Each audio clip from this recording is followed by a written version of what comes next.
Akhirnya teman-teman, anggota tim tidak memiliki pilihan kecuali menjalankan apa yang diperintahkan. Biasanya hal ini dapat menimbulkan kehilangan motivasi dan merasa dirinya terperangkap bagi anggota tim.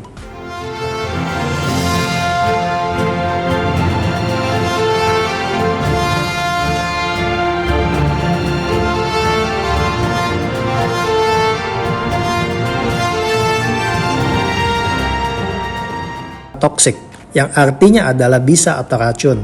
Dan secara spesifik kali ini saya mau berbagi tentang toxic di dalam kepemimpinan. Leader yang tidak kompeten berbahaya, tetapi leader yang menjadi toxic jauh lebih berbahaya bagi seluruh organisasi. Teman-teman, pada saat hari ini saya berbicara tentang leadership, kita tidak hanya bicara mengenai organisasi besar atau mungkin di dalam perusahaan, tetapi juga di dalam keluarga maupun pelayanan. Saya akan bagikan ciri-ciri seorang toxic leader. Yang pertama, seorang leader yang tidak mendengar dan tidak mau mendengarkan anggota timnya. Biasanya leader seperti ini, dia selalu merasa dirinya paling benar. Selalu mengambil keputusan tanpa bertanya atau mendengar pendapat dari timnya. Akhirnya teman-teman, anggota tim tidak memiliki pilihan kecuali menjalankan apa yang diperintahkan. Biasanya hal ini dapat menimbulkan kehilangan motivasi dan merasa dirinya terperangkap bagi anggota tim. Nah, ciri leader yang menjadi toksik kedua adalah leader yang merasa dirinya tidak pernah salah, tidak pernah mau menerima kritik atau feedback. Biasanya leader seperti ini sombong, leader yang selalu berbuat banyak alasan dan selalu menyalahkan. Blame, excuse, dan justify. Dia selalu menyalahkan keadaan dan orang lain pada saat dia melakukan kesalahan. Dan kadang akhirnya harus membuat beberapa kebohongan agar dirinya tidak dipersalahkan. Dan dampaknya adalah akan terlihat dari perkembangan organisasi yang dia pimpin menjadi lambat. Akibat dari seorang leader yang selalu merasa dirinya benar dan tidak membuat progres bagi dirinya sendiri. Nah, saya mau ajak teman-teman semua kita buka di dalam Filipi 2 ayat 8. Dan dalam keadaan sebagai manusia, ia telah merendahkan dirinya dan taat sampai mati.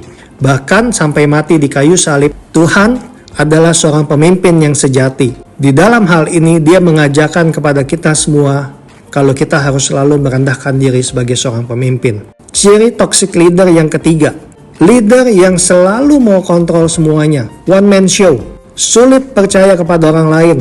Mau melakukan semuanya sendirian, tidak membutuhkan masukan atau bantuan orang lain, dan selalu melihat rendah orang di sekitarnya. Kita buka di dalam Markus 6 ayat 7.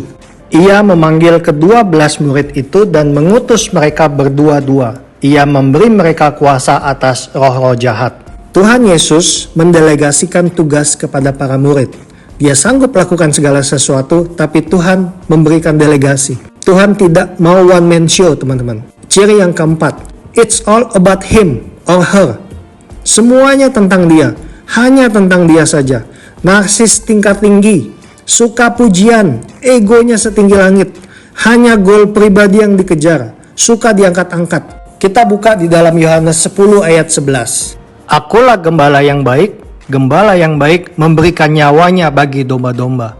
Di sini Tuhan mengajarkan kepada kita kalau dia tidak narsis. Dia tidak meninggikan egonya. Justru dia mau berkorban bagi domba-dombanya. Tuhan Yesus memberikan teladan sampai dia wafat di kayu salib.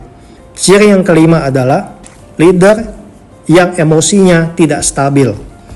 Tiba-tiba bisa happy, tiba-tiba bisa marah-marah, tiba-tiba bisa bad mood, sulit mengontrol emosi, pengendalian dirinya sangat rendah. Ciri toxic leader yang keenam, leader yang menyalahgunakan kekuasaannya sebagai seorang pemimpin. Dia suka mengintimidasi, menghilangkan sukacita anggota tim. Semua harus tunduk kepada leader. Leader yang mengambil keuntungan bagi kepentingan pribadinya. Kita lihat di dalam 1 Petrus 5 ayat kedua. Gembalakanlah kawanan domba Allah yang ada padamu, jangan dengan paksa, tetapi dengan sukarela sesuai dengan kehendak Allah. Dan jangan karena mau mencari keuntungan, tetapi dengan pengabdian diri. Di sini Tuhan juga ingin mengajarkan kepada teman-teman dan saya untuk kita tidak mengambil keuntungan. Kita tidak menyalahgunakan kekuasaan kita sebagai seorang pemimpin. Kita tidak hanya bicara soal uang, tapi juga soal sikap atau attitude. Bagaimana kita memperlakukan anggota keluarga kita. Bagaimana kita memperlakukan anggota tim di dalam persekutuan kita. Bagaimana kita bertindak sebagai seorang pemimpin di dalam perusahaan kita. Kemudian kita lihat juga di dalam Matius 20 ayat 28. Sama seperti anak manusia datang bukan untuk dilayani, melainkan untuk melayani dan untuk memberikan nyawanya bagi tebusan banyak orang. Dia tidak menyalahgunakan kedudukannya sebagai seorang anak Allah. Justru Tuhan datang ke bumi untuk melayani, untuk menjadi teladan, bukan untuk dilayani, teman-teman.